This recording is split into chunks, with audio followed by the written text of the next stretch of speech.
the radical, fundamental principles of freedom, rational self-interest, and individual rights.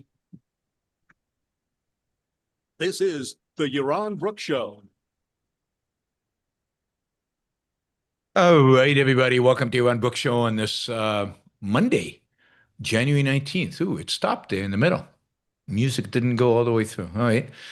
Anyway, welcome. We have a real treat today. We've got three experts in the field of healthcare that we're going to be talking to about American healthcare system. I'm gonna pass it on to Ray, who I think those of you regular watchers know Ray because he's been on the show before. Ray's going to explain a little bit about Ray was the executive director of AFCAM, but there's been some changes, and so Ray's going to fill us in on those changes, and then we're going to get into the real healthcare discussion. Go ahead, Ray. Ron, we're very excited to be here. As some of your audience members might remember, a few years ago, I organized a conference on health policy called Desocializing American Medicine. Amish came on your show with Greg to help promote it. I recommend that your listeners go to the Salem Center for Public Policy website to check it out. We still have those talks on the Americans for Free Choice of Medicine website, are great talks. But it was under that context that I got to know Colleen and Jared. We knew each other before. We were on an email list together. But that was the first time I got to actually know them. Jared Rhoads teaches health policy at Dartmouth. Colleen Smith is an emergency doctor in New York City. And it was a great conference. But after the conference, we all kind of went our separate ways. Colleen went back to full-time medical practice. Jared, at that point, did start the Center for Modern Health, and we'll get more to that later. But at that point, Jared's vision for that was more of a for-profit program to help train people in health policy, which I was super excited about. I was looking forward to benefiting from that myself. And of course, I first was in the process of finishing my PhD and taking over Americans for Free Choice in Medicine. And that, of course, was very exciting, but I got to tell you, it's very hard running a think tank. And it's one thing to run Tell it. me about it. Yeah. And it's one thing to run it, but it's another thing to actually make an impact and make it grow. And of course, I was getting all sorts of support. I was getting training from ARI. Casper Safarlu was helping me edit my work. The board of AFCAM was helping me run the organization. But at the end of the day, I was the main person producing its content. And it is a pretty lonely, pretty difficult thing to have an impact on health policy as a kind of one-person think tank if there's only one person really creating the content. So I knew early on that to really have an impact, I would need to grow some kind of team around me that would help me make me be more productive, and I can help them be more productive, because essentially we need more people writing in health policy. It's also just a volume question of having an impact. And so I always had that in mind. And then at some point, Amish and I came onto your show almost exactly a year ago from now. Yeah. To promote Americans for Free Choice in Medicine, what we were planning to do. And probably the best thing to come out of that show is that it somehow reached Colleen, who at that point reached back out to me and told me, "Hey, Ray, I'd like to write on health policy and speak out on health policy." And I was like, "Great, let's work together." And from there, we were exchanging drafts, and we launched our podcasts. I probably learned more from that period than the 2 years before, in terms of just back and forth, preparing for podcasts, going through drafts. It was a real learning moment for me, and I could really see the potential that if we just grow as thinkers and we'll be able to kind of reach the volume that we need in terms of producing content, and then also just obviously raising enough money to make it worth our while to actually make a living out of this. And around that time, I actually reached back out to Jared because I wanted to have him on for our podcast. And Jared at that point was starting to shift the Center for Modern Health into more of a nonprofit think tank model as well.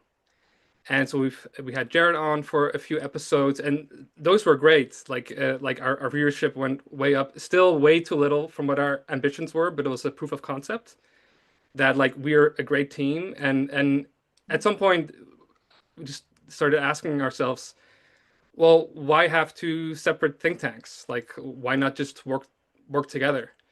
And from there, it became pretty obvious to me that it made more sense for Colleen and I to join Jared's think tank, the Board for Americans for Free Choice in Medicine. They're either in retirement or nearing retirement. And Jared had already set up his own board with new board members. So rather than having two separate organizations, we just knew that it made sense for us to join Jared's organization. Now, what that does mean is that Americans for Free Choice in Medicine will be closing. But the way that I see it is that what Colleen and I have managed to build over the year with Jared's help at AFCAM, like our podcast, will continue under the Center for Modern Health. And we're just brimming with ideas, and it's we have a lot of work ahead of us. And so I'm just really excited about that. Good. So Jared, maybe tell us a little bit about Center for Modern Health. What inspired you to start it, and what are you guys doing at this point? What are the plans? Yeah, sure. So, we're a health policy think tank, and I think one of the things that sets us apart a little bit is that even just the starting point is sort of health focused. I mean, that sounds maybe silly to say, but it's really it's about a new vision of health, really, as this thing that people positively pursue. I mean, that is that I think what other kind of value pursuit really can rank much higher than that, right? And so from that kind of starting point, viewing health as this important thing that people ought to be pursuing, people who are involved in the production of it, so all the professionals, all the business people, all the clinicians, et cetera, they should be thinking about this as a positive pursuit as well. And all of that kind of stands in contrast to maybe an idea of health being something that is given to you or done to you, or like something that you're just kind of, I don't know, born with or something like that. And so that's kind of like a starting point of that vision. Where we go from there, of course, is like asking the question, well, what kind of social system is going to allow people to positively pursue their health as they see fit in their context and according to what's important to them, and what is according to their own maybe constraints even as well. And that's, of course, leads us to freedom being the thing that makes that happen, to really bringing around a kind of way to thrive, freedom, free markets as well. And so I think, and I think that is kind of interesting because it's not that we're approaching this from the idea straight off that everybody's frustrated with government, everybody's frustrated with healthcare, government is the problem, therefore let's just launch in with here's a bunch of free market ideas. I mean there's a sense in which that's all true, but it's kind of nice to have a more like health kind of focused vision from the get-go. Mm-hmm. I'll say more too about just kind of how this plays out when you talk to people. Yeah. When you have conversations about people, it does change the conversation, because you can say like to people, what kind of vision do you have for health? What kind of approach would you want for your own health and for for the health of your family, et cetera, and your loved ones? And then you can ask them like, well, what would would you want a system in which you can pursue your health as you see fit, and and be free to do this and try that, etc. And you can kind of get people along that way first, before you even bring in something like free markets, which can be like a turnoff first, if depending on who you're talking to. Yeah. And so it's kind of a way of kind of connecting with people, even getting people to think about themselves, which I think is a kind of a key strategy about that, right? And obviously a good fit for this show, right? Yeah. Get them to think about themselves and their own values and their own family first. And then, later on, if the conversation goes as it often does, to like, well, what about the poor? What about my uncle's neighbor who had this rare condition? And we can treat those as edge cases, and we can find ways to get there. But let's start with the sort of main point, and what's the experience of the most people, and what's that vision of like freedom first and all, and then we work towards the kinds of ideas that how this plays out in policy. Sure. So Colleen, you're emergency medicine physician, which, as now that I've watched Pitt, I have a huge, the show, I have a huge admiration for. My dad was a doctor, so I've been around doctors all my life, but that show kind of concretizes the intensity of it in a way that I haven't seen before. So that seems like more than a full-time job.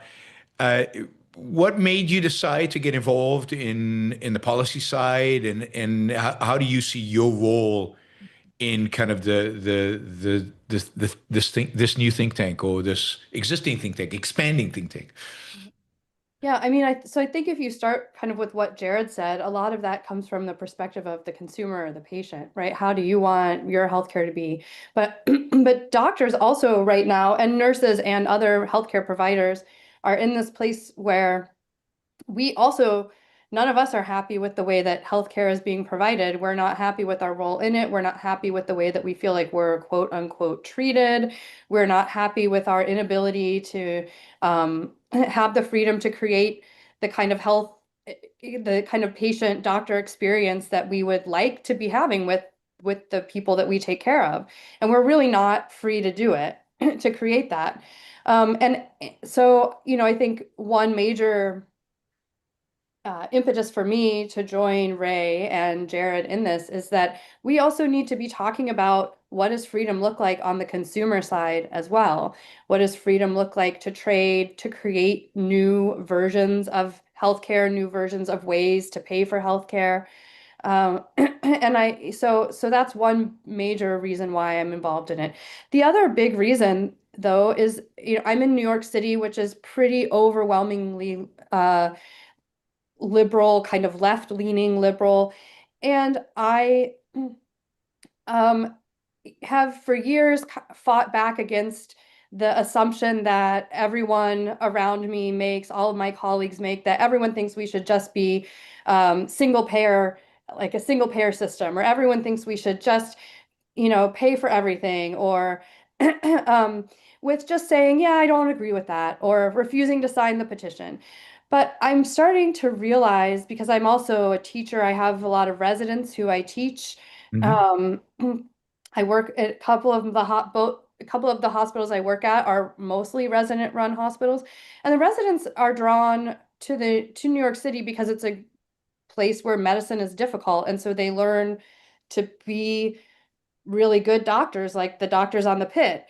But also, they're coming from all walks of life and all backgrounds, and they come to New York City and they feel like they can't speak out about what their values and ideas are.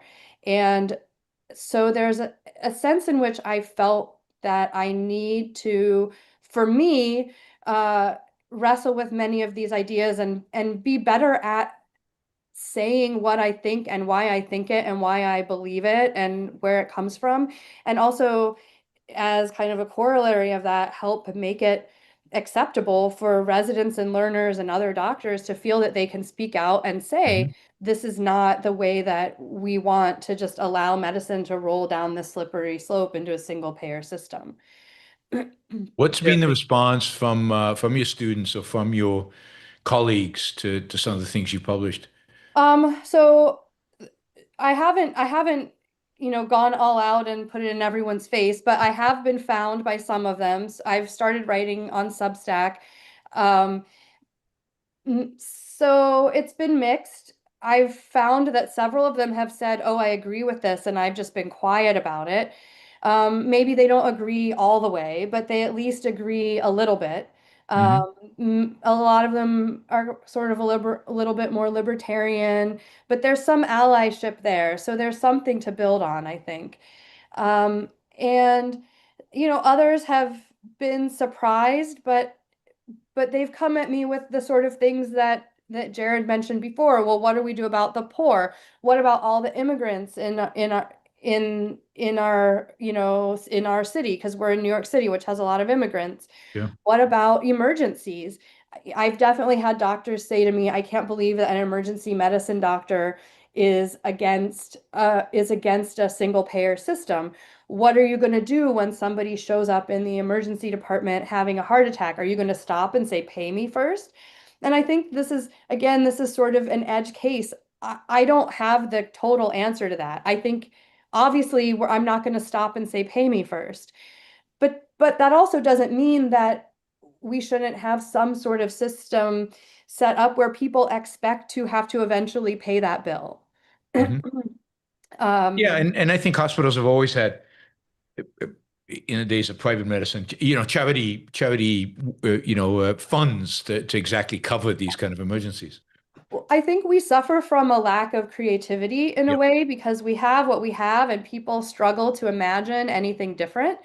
So it's hard for them to imagine, oh, if we didn't have the government paying for everything, we could have some other option. If we didn't have health and so-called health insurance that pays for everything, we might be able to have a less expensive way to pay for other things.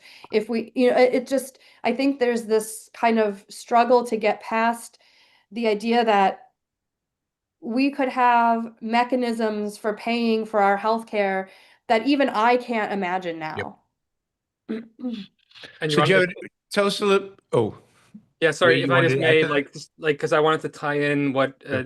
Jared was Yeah. explaining about the Center for Modern Health and Colleen's own story. I think what that points to is that there are deeper, I mean, obviously philosophical views at play here, but there's also a certain kind of culture around medicine, our kind of cultural expectations, the doctors' view of themselves, the view of patients of themselves, of what it would mean to actually have a free market in medicine, and this imagining then like, well, like, well, so like it's like Burger King, you can just have it your way. Like, no, like it's a new kind of thing that we have to think of, and like that's what then also justifies and motivates the advocacy for free markets, is making possible those new kinds of values. And in the case of Colleen, I think her kind of superpower here as a doctor is that she can show to other doctors what it means to accept that new kind of vision of yourself as a doctor, where you don't have to feel conflicted that you want to heal people, but you want to make a good living out of it. And it's like Mhm. not like these kind of like two souls that like you have that are competing with each other that you have to kind of like mesh together. Is that no, like you should be rewarded for healing and saving people's lives. And thinking about that in a monetary way isn't like some necessary evil. It's actually a way that kind of mindset helps you be more innovative and do it in new and better ways. And that's kind of like the vision that we're trying to sell with the Center of Modern Health, and that we think is also missing from like the health policy debate, including from people who advocate for free markets, right? Like Jared said, that very often it's motivated as kind of like, well, we need free markets because the government sucks, right? But like, no, we want free markets because we want a new kind of relationship between doctors and patients, and a new kind of pursuit of health. And that's what freedom, why we need freedom. Mhm. So Jared, tell us a little bit about what you foresee as kind of the programs that you guys will engage in order Sure. to get this kind of these ideas out there into the culture. Right, absolutely. So the focus for the moment is we're doing a lot of writing. We're doing a lot of writing, putting out articles. We've got the podcast that we're continuing. So the podcast that Ray started with AFCM is we'll be adding episodes to that. So generating the content, doing the thinking that kind of goes around shaping that view and figuring out the optimal ways of expressing it. And there's a little bit of trial and error and some empirical component to figuring out what kind of message works for the right particular kinds of audiences, right? I know sometimes when I talk to doctors, I'm talking, I'm trying to emphasize some things, and then with somebody who's in the industry, it might be a slightly different conversation. So figuring out all of that is kind of part of what we're doing. But there are other programs and other things as well. There's last summer we had the first summer health policy fellows program. So we had a dozen students come up to Hanover, New Hampshire in person, and for a week. And there's it actually was a program that lasted half the summer because there was like pre-stuff and post stuff that was virtual. But for the week that we're here in person, sitting through and doing readings, close readings and discussions, like roundtable, great book style kinds of discussions with good articles that allow us to really dig in. Some pieces that you would know, right? Medicine, the death of a profession. Great piece. Things like that were part of the curriculum.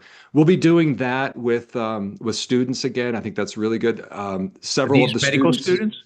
Yeah, some of them are pre-med. Yeah, absolutely. Okay. There's a couple. I think 3 of them are pre-med. One of them is a current or was going into the Yale School of Public Health for his MPH program. And we had students from MIT and Brown and 2 from Yale. And I mean, it was a great set of students.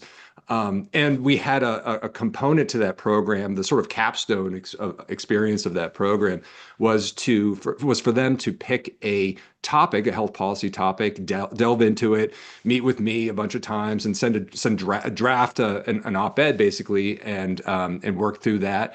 And some of those we've published on our website as well. That kind of thing. We would love to do that each year for the sort of that college student or recent grad, that kind of for that kind of opportunity.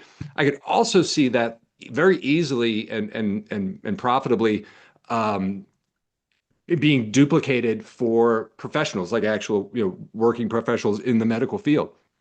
And you'd probably shrink it down, and you maybe even have it more of like a tuition-based kind of thing instead of a free thing that the students experience. That's foundation funded or something. You'd have probably one model for that, but a different model for the ones with the professionals. But getting them to kind of chew through some of these ideas and get exposure to some of these ideas, and then also have probably a similar kind of like writing component to that program as well. That is something that could also be really effective. I think to Ray's point about needing more people. That's like two slightly different ways of getting more people active in this. Not just building audiences of people who like to consume our articles and thoughts and podcasts, but also like getting more people kind of as part of this kind of community producing these thoughts. There's some, as there's so many issues and sub-issues in policy. That's actually, I think, a part of a reason why like you do need a think tank for this, and not just like an individual influencer, because there are some great areas of opportunity, but it's like a subfield of a subfield, and it's great to have somebody doing some work in that, because you can actually maybe get a state law changed. In a couple of weeks here on Wednesday, the 28th, I'm going to be testifying at the New Hampshire State House on a bill that has to do with direct pay. There are times when you have to like dig in right at the ground level and do like the actual policy work, but then we're constantly trying to integrate this with the overall kind of higher level like philosophy that makes it all happen. But getting into the policy gives you the ideas. And like it kind of helps you identify some of the problems there, and then the philosophy marrying the two is just a really effective way of making some change, I think. So what do you guys think is some of the main issues that, healthcare faces today in the United States? Obviously, Congress is dealing with the renewal of Obamacare, and it looks like ultimately they'll probably renew it, the subsidies for it. But I mean, at least at the federal level, there doesn't see any push for any dramatic reform. Are you guys seeing anything in terms of reform, and what do you think the main issues are that need to be reformed? Well, before we get into like the specific policy issues, I just wanted to give like a slightly wider perspective. So, I mean, there are people out there who are advocating for better ideas, right? And I feel like in this moment in American healthcare, people are open to new ideas just because of how miserable things are.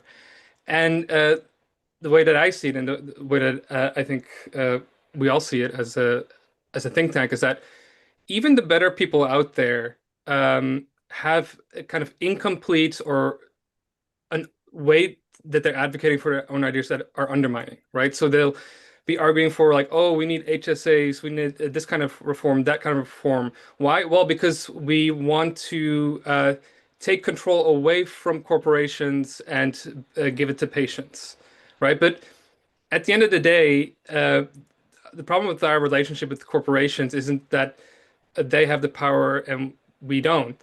The problem is that regulations warp our relationships with them. And what we need is a different kind of way of advocating for those kind of reforms that doesn't pit us against the people that we're trying to trade with, right? And so that's just as like a kind of broader kind of perspective of how I see what we're trying to do in changing the conversation.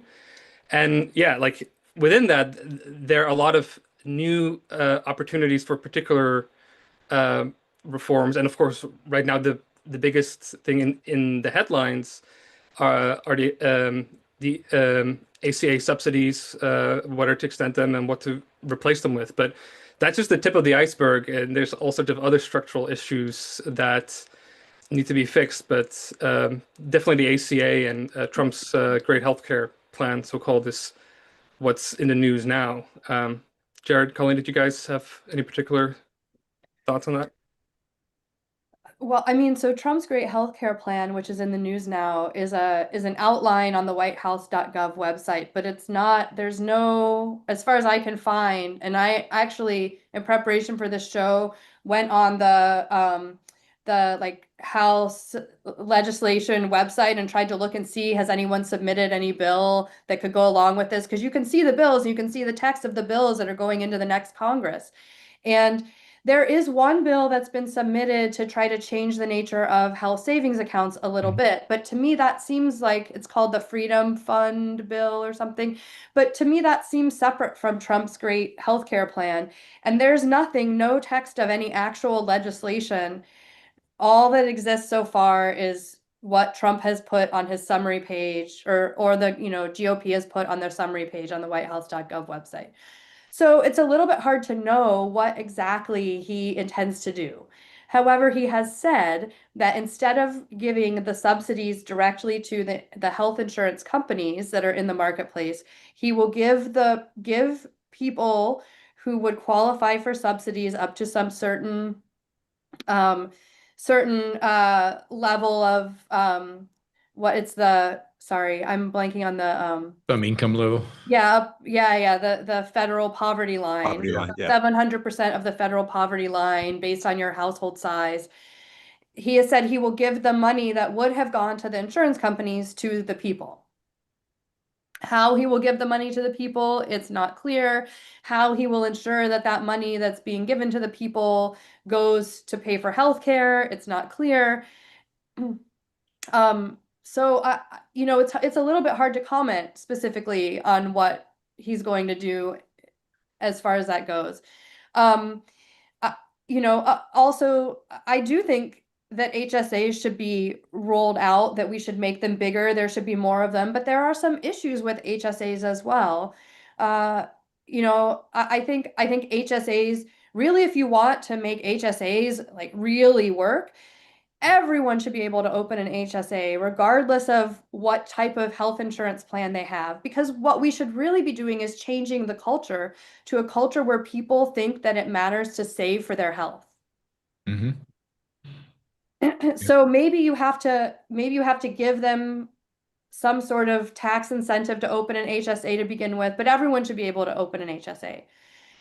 There should be no cap.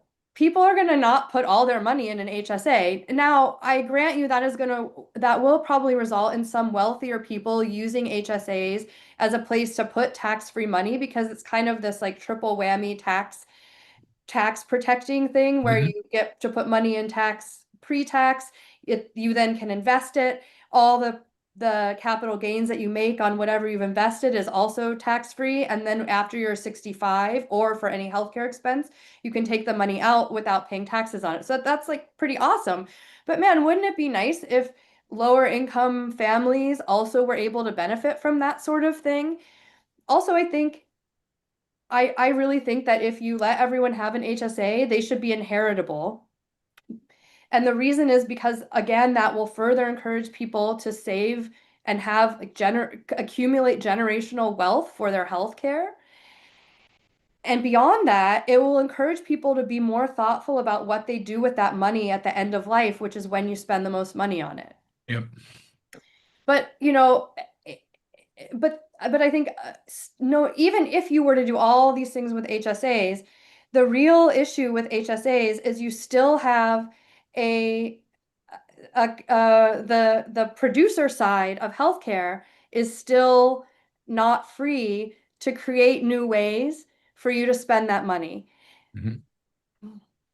And to Yeah. add on to the thing about the HSAs, it's kind of tantalizing because it's like a great idea in so many ways, but it's also constantly feel like I'm trying to manage expectations though too, because changing the contribution limit, let's say for what is it, 4,300 or 4,400 right now, and if you make that 5,000 or 6,000, I think I've seen in one proposal to double it. I'm not sure if you get a huge change. It's kind of hard to know what the change will be.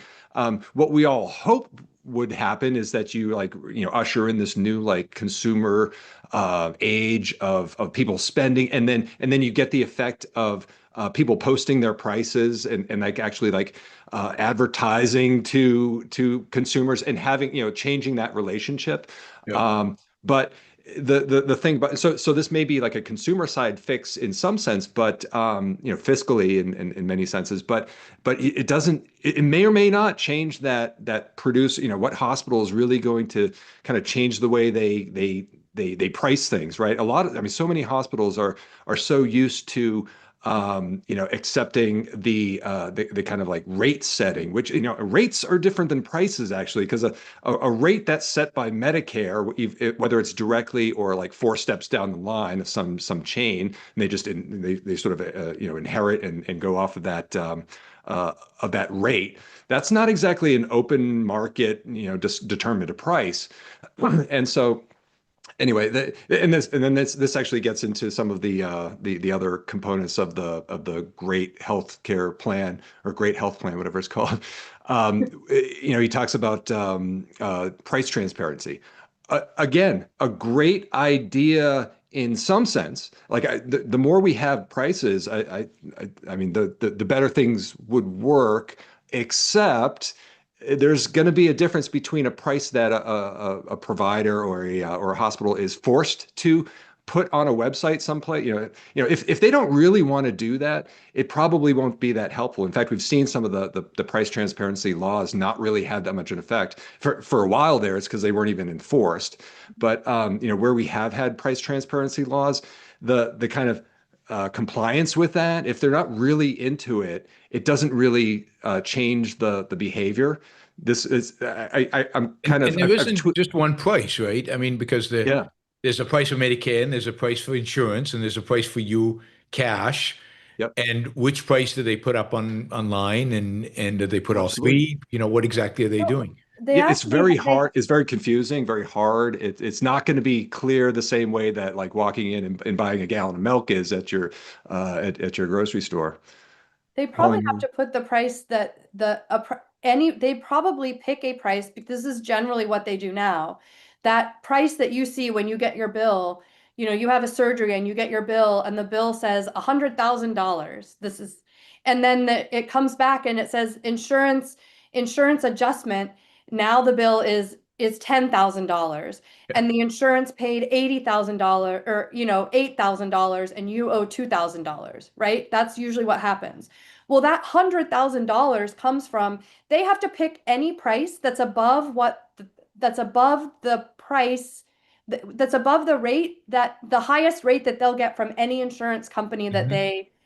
I think I said that clearly, that they contract with. Yeah. So if any insurance company has agreed to pay them $12,000 and they charge someone else $10,000, that other insurance company can say, "Oh, no, no, you charge somebody $10,000, so we're only going to pay you $10,000." So all these rate transparency things, you're going to have listed the highest some rate, Possible. that's some Yeah. random number that's higher than the highest rate that they've contracted with any insurance company to pay. And so it's also why when you wait and you're cash pay and you call later and say, "Hey man, I can't pay this $100,000," they're like, "Oh, it's $5,000." Right? Where does that come from? That just Yeah. comes from, they're giving you a discount, but they can't charge you that discounted rate to begin with, because if they do, some insurance company will say, "Wait, wait, wait. We agreed, you're charging less than what we agreed to pay you, so we're not going to pay you what we agreed anymore." Yeah, I had surgery years ago, and I think the first bill was in excess of $500,000. And it was like, okay, well, I had insurance, so I said, okay, so the insurance company's going to pay this. And it came back, it was under 100,000 in the end that they actually paid. Yeah. But the billing was for over $500,000. It was Yeah. just, it was unbelievable.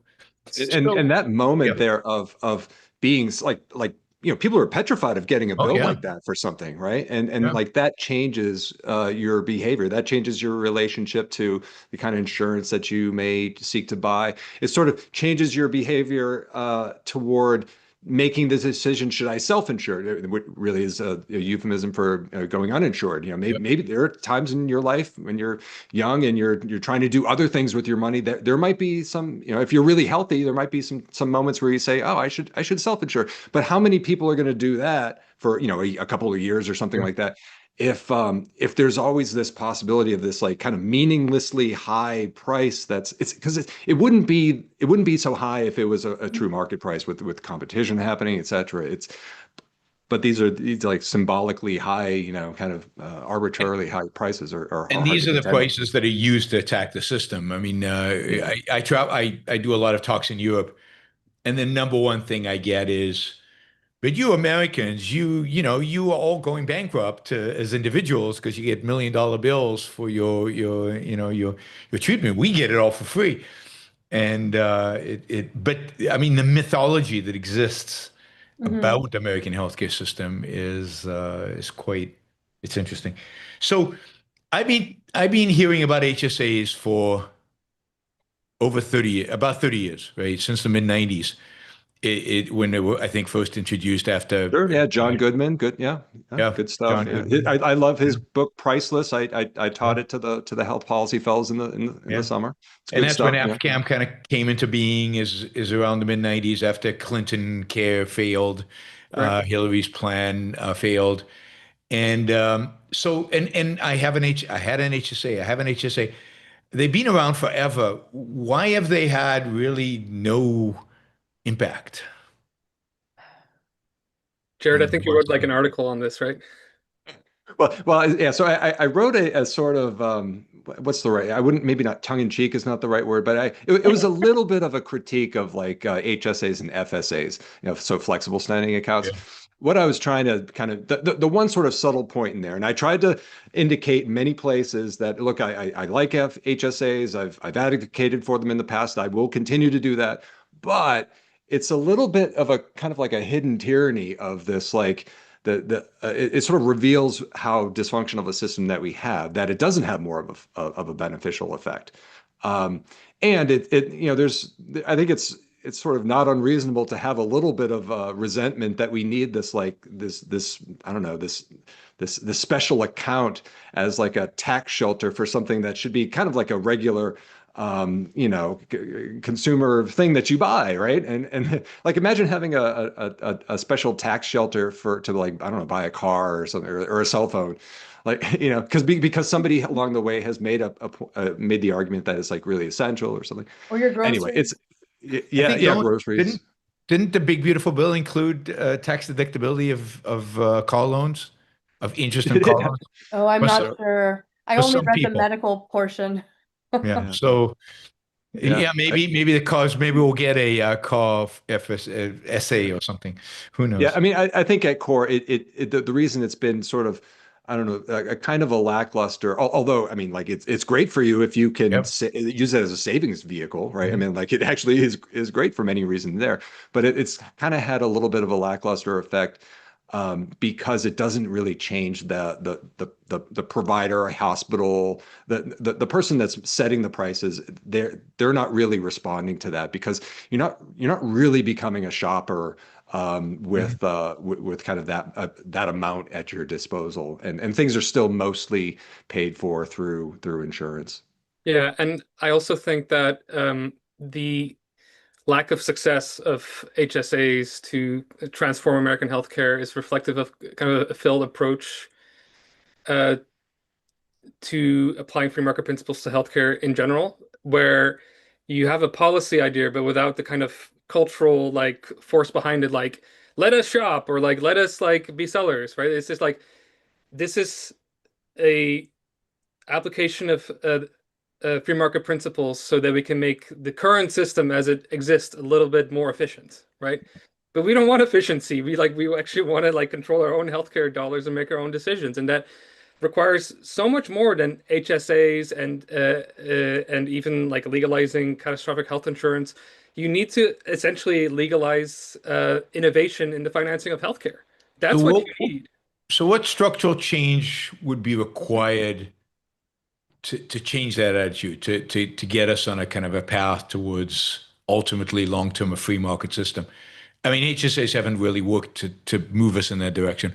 What kind of structural change would help in that respect? Well, I think first you'd have to like diagnose the unique structural problem of American healthcare, which, unlike the way that that healthcare is socialized in, say, Europe, for example, the distinction between public and private healthcare in America is less clear than in Europe, right? And so like if you actually wanted to expand the free market from a purely structural perspective, you'd be better off doing that in Europe, right? Because you actually have a private sector, even though it's small, and so like there might not be enough demand for it, and because the public sector is so big, but you could actually expand that. It's very hard to expand the private healthcare system in America because of all the ways in which the public system is intertwined with it. And there's all sorts of ways in which, for example, doctors in the UK are more free to operate across the public private divide than in America, right? So American doctors are less free to operate in both the public and the private sector. So the unique kind of ill of the way that American healthcare socializes, the ways in which the public and private sectors bleed into one another. And what you really need to do to have real change is start to separate them more cleanly. So a concrete example of that, I think, Yaron, I listened to your talk from a while ago on healthcare, and you talked about how your dad was a doctor in Israel, Yep. and he worked for the public system during the day, and then in the evening, to actually make money, he had a private practice and he would see more patients. Doctors in the US cannot do that. If I want to have a truly purely cash pay practice, Mm-hmm.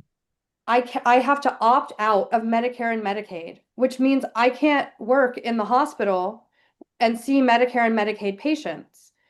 If I do, then and even if I like say I have this separate private practice and I have all my patients sign, like I promise not to bill Medicare or Medicaid, like I'm just paying you cash, I know all of this stuff.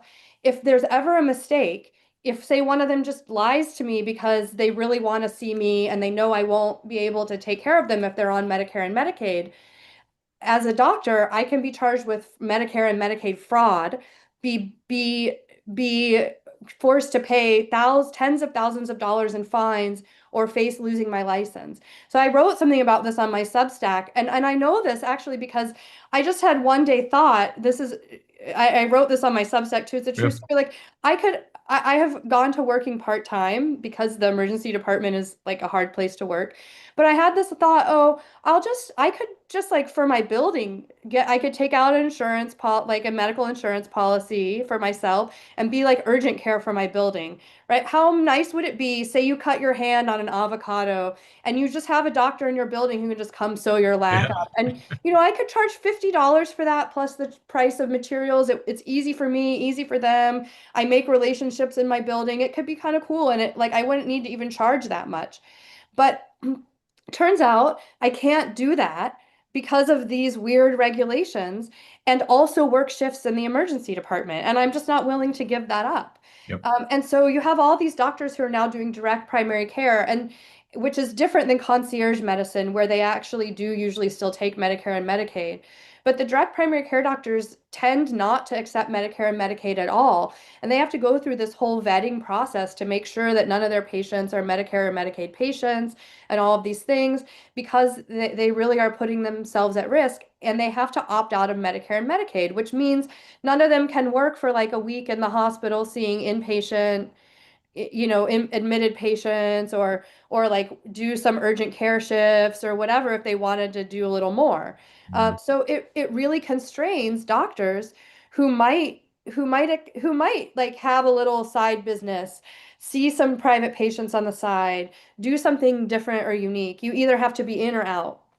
I don't think your condo is zoned for emergency care anyway. No, it's not. I mean, there would be a lot of other problems, but Yeah. it's just, No, it's a great idea. I mean, it's a beautiful idea. Uh, so does that mean that we can't really get anywhere without major reforms to Medicare and Medicaid? I don't even think they would need to be major. So this is another thing. Like, Yeah. unfortunately, it's worse for Medicaid because Medicaid is state-based. So of course, every state has a different. Medicaid is largely paid for through state funds, Yep. although there's some federal matching. But every state has a different set of regulations pertaining to how they pay for Medicaid. Most states actually have written into their laws that like it's written in such a way that doctors, even if they have opted out of Medicare and Medicaid, will not see a Medicaid patient and accept money from them, because it's written in such a way that if a patient has a Medicaid card, they never have to pay cash for their medical care. And if you accept cash from them, even if Medicaid would not pay you because you're not part of Medicaid, you're now subject to being charged with fraud. There are a couple of states, though, that have one line, one sentence in their legislation that just says, like, it's something like these rules will like not be in effect in the instance that both parties have signed an agreement to the effect that they will be cash pay only. It's like one line. Yeah. And if every state wrote that one line in, all the Medicaid patients would be free to either use their Medicaid dollars to see Medicaid doctors or pay cash.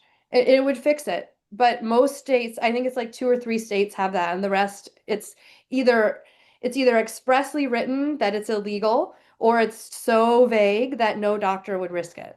Yeah. But that's a tiny fix. It's really a tiny fix if you could just get every state to put that in, or if you could get the federal government to do something like that in one of these bills, like the way that they recently defined direct primary care as not a health insurance, which now makes it so that some states, sorry, this is like a little getting in the weeds, but in some states, direct primary care was considered health insurance, and so you couldn't pay for it using your health savings account funds. Okay. And in other states, it wasn't. And so the federal government just fixed that in the big, beautiful bill. It's one of the good things that bill did. by just specifically saying direct primary care is not health insurance. Boom, done, it's fixed. Yep. So there are a lot of little tweaks that could be done that could fix some of these big things, but ultimately we need to, Jared said this the other day, we really need to do something that cleaves the public system from the private system to allow them to operate separately. Is that even possible, Jared? Well, I think it is if you free the private system to be this this thing that people want to go to, right? So like I agree, it's a hard sell to have a lot of conversations with people about shrinking Medicaid. I mean, you get that's where you get a lot of resistance. Okay. Mhm. I get that. But what if you think of it more as you're making the private system so much so much better. Things are thriving over there, things are flourishing over there, prices are falling, and now that marginal person who's just kind of like barely on Medicaid, meaning like they have just barely become eligible, that they could, if things were a little bit better over in the private sector, they could go over there, get something much better. And they can afford it because we've got a much better functioning system. You'd have people actually leaving those public systems and flooding into the private system. It shrinks the public systems down to something that maybe isn't even that big of a budget item anymore, and so then you have less. You kind of lowers the temperature on those kinds of debates, and you can still push for the long-term ideal of eventual phasing out of things. That's not out of the question, but in fact, I think it actually becomes more feasible when you have, imagine we made a bunch of changes, and you open up the newspaper one day and you see that 5 million people have left Medicaid because they can now afford what's on offer in the private sector because there's I don't know, a new health insurance company, or just all the health insurance companies have redesigned their plans, and they've innovated in various ways, and they've found a way to make things more affordable. Would that mean, for example, if you're on Medicare, that you could only go to hospitals that were public, somehow there were hospitals that treated Medicare and there were private hospitals, and those would be separate?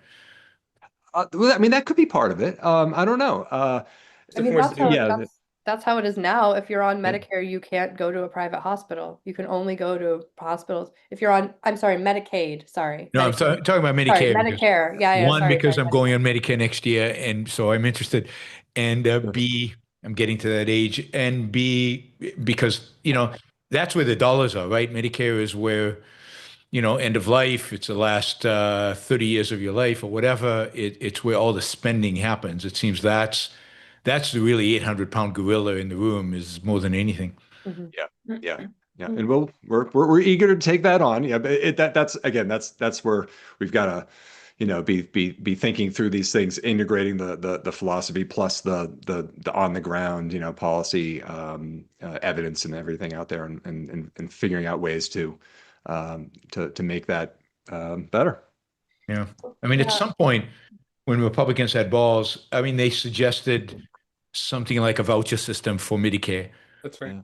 which would at least get the government out of paying hospitals, right? So Mhm. if you have a voucher system, it's all private insurance companies at least, and then you can start tinkering with the amount of the voucher, and you can do things like that. But as long as it strikes me, as long as the government is literally buying healthcare products, you've got a mess in your hands. Yeah. It is messy, yeah. I mean, there could be some kind of genuine opt-out though that is proposed, and you'd need seniors to think of the private system as well functioning, and something that they'd rather want to be part of, right? I mean, right now it sort of feels probably to most seniors like, oh, I've paid into this thing for a while, even though that's not quite true. But they feel like, oh, I finally gotten to that age. Now I can qualify, and now I'm there, and now I'm going to benefit from this thing. But you could have a really long-term private health Yep. insurance. Actually, Colleen, we were talking about this the other day. You could have why are we doing this 1 year at a time? So renewing your health insurance each year at a time. Why can't you have a 50-year health policy, right? Or a there's, lifetime health yeah, policy. I mean, yeah. people don't want to do that now because it's tied to your job, but I mean, that's another real problem. You could have health insurance policies and then have John Cochran has suggested having you could buy insurance when you're very young against pre-existing conditions. So you would have a policy that covered you if you couldn't renew a policy because you had pre-existing. I mean, Mhm. Yeah. that's the beauty of the Yeah, market. health. Who knows how it would Right. develop and what Yeah. would evolve as a consequence of it. Yeah. Right. I think they call that health status insurance. And so Mhm. it's not like that's the thing that's like pays, but that's the No, thing that ensures how you would get that you insured could in the renew. future. Exactly. Exactly. Yeah. And it's a great idea. And somebody would work that out to like an actual like functioning kind of product if they were, if we had a bit of a different system. I think we have a lot of small steps to get there. Which maybe it would be better done as a sort of like omnibus change, right? Because some of these things, and this is where the health services researchers and the health policy researchers can sometimes not be helpful, which is that they'll study something very much in isolation. This is what happened in the with like the shopper incentives and the shopper initiatives.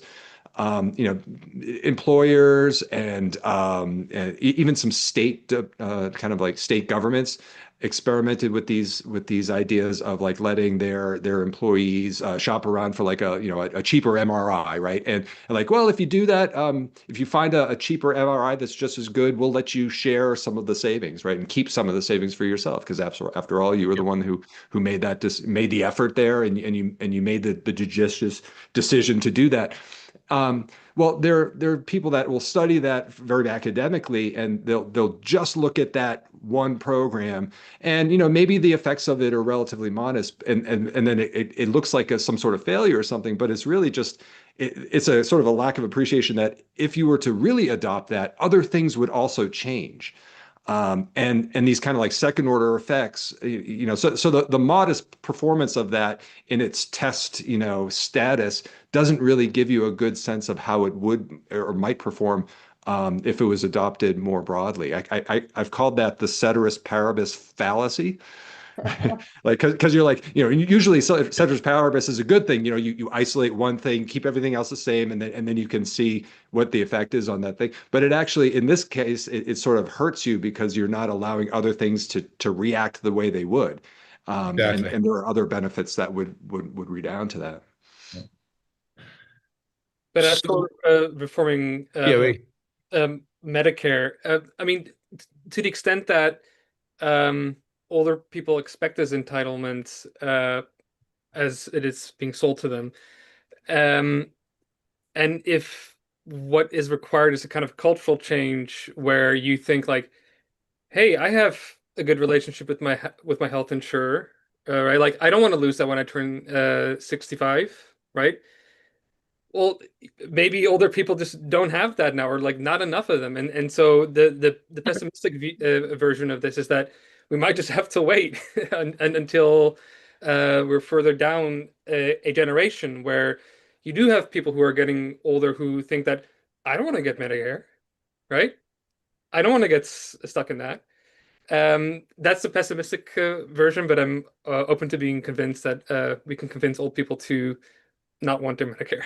Well, I mean, I think the potential for voucher system, is I think that's the way to go, because that gives you the sense, okay, supposedly we paid into the system, I'm getting some of it back, Yeah. but now I have choices in terms of health insurance and what I can buy and what's available to me. You also have to give to buy the pre-existing conditions, so the policies would have to adapt, and people have to get comfortable with catastrophic. I mean, there's a lot of things that have to happen for people to get comfortable with that. I mean, when Paul Ryan proposed that years ago, when the Republican Party was actually proposing stuff, um, he was lambasted. I mean, he was throwing grandmothers off the cliff, right? I mean, this is who everybody over 65 was going to die the next day as a consequence of this. So a lot of education still has to be done.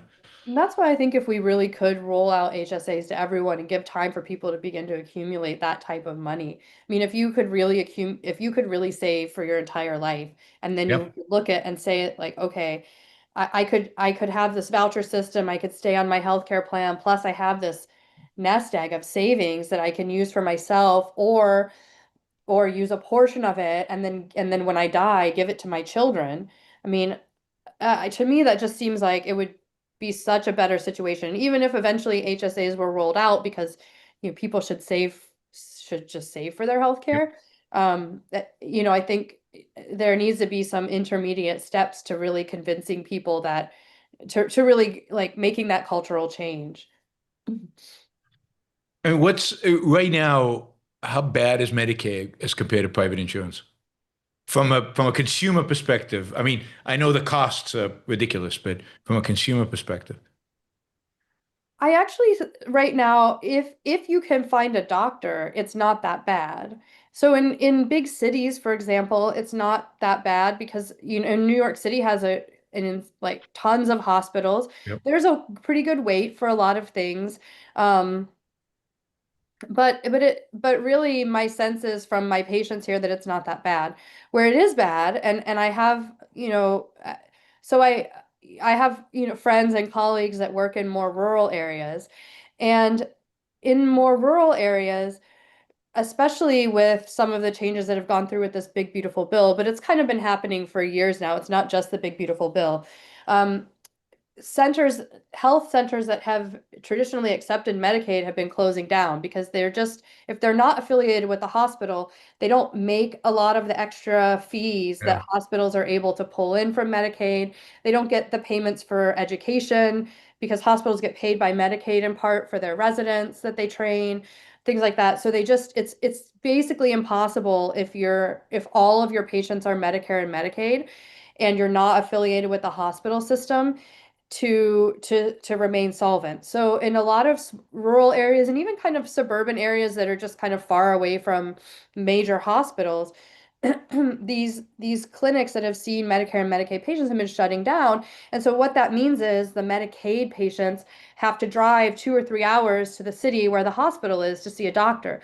And, Yeah. and in some sense, it's great because they're going to a hospital that's a tertiary care center where they can get all the care that you can imagine, transplants, ECMO, great cancer care, cutting edge studies are available. On the other hand, if all you need is to see your doctor because you, like, I don't know, think you might have broken your thumb or twisted your ankle or you have a bad cold or you're a little bit more short of breath today Yeah. than you were yesterday, um, taking an entire day off work to drive 3 hours to go see your doctor is pretty prohibitive. And you're considering that Medicaid patients are patients who are poor. Hmm. And so a lot of them can't take a day off work without losing their job. Sure. And so we've created this kind of situation where it's just almost impossible for them to get medical care unless they're very, very sick. And the doctors in that area that don't accept Medicaid are essentially legally barred from taking money from them. Yeah. It's crazy. And so that's the real problem. Right. So let's see. Let's take a few questions. And you guys out there, ask anything you want. The floor is yours. So feel free. Let's see. Wes, thank you, Wes. Says, thanks for this. I work with healthcare systems across the country, and it's frustrating how difficult it is for them to operate and make money. Yeah, it's Yeah, you're very constrained in how you can make money, and that leads to all sorts of misalignment of incentives where sometimes the alignment is beneficial for patients and doctors, and sometimes it isn't. And Mhm. that's a kind of like, I feel like that's kind of gamble that you take in the American healthcare system sometimes, that you don't know what you're going to get. To what extent is the structure of the healthcare system, put aside the FDA, but to what extent the structure of the healthcare system today hampering innovation and new procedures and you know So CMS is probably the place to look at there, the Centers for Medicare and Medicaid Services. So And they have like an innovation like arm, right? Where like they want to encourage innovation, but the main problem is that they set the trend, and not just for the government programs, but also for private insurers. Like private insurers will very often point to CMS policy of we made these changes to our private policy because that's what CMS is doing, and so we're just mimicking them. So uh, I would say that yeah, there's definitely hampering of innovation because the way that things are paid are either directly or indirectly being geared towards a certain direction by CMS. Mhm. And it sounded like your question might have been steered toward like technology and like medical innovation, but and I think there is an effect there. But I was also going to say that I think there's a real effect on like the business plan side and how do you come up with new business offerings when everything is so is just kind of structured and regulated the way it is. It becomes very difficult. You see a lot less innovation around clinics and the way that they operate. That's why something like direct primary care feels like so fresh. I mean, even though it's actually kind of like an almost like an old-fashioned way, but it's been given kind of like a new veneer and everything, and that's a great thing. That's something that should have been it should probably be a little bit more widespread. I don't think a lot of these things have sort of natural caps on how much good they can do. Direct primary care I should say what it is for Yep. any of the listeners who don't know.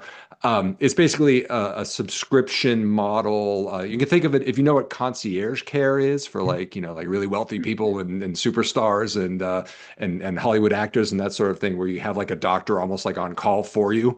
Well, this is like the consumer version of that, where you can get it for $75 or $80 a month in many places, and you have a close relationship with your physician.